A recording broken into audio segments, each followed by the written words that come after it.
Ito po ang kaibigan ng anak ko na taga Korea. Ayan, dinala po namin siya sa Dinosaurs Island. Pero tingnan nyo yung dinosaur, kawawa naman. Takot po kasi siya kaya tinataboy niya.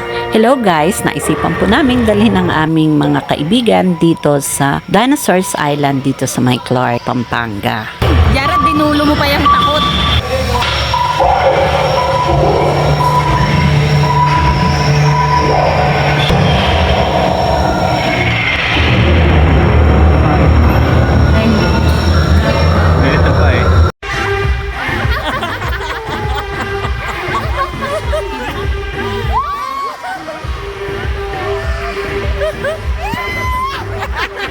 Inalis ko po yung salita kasi bawal pong banggitin yung salitang yon.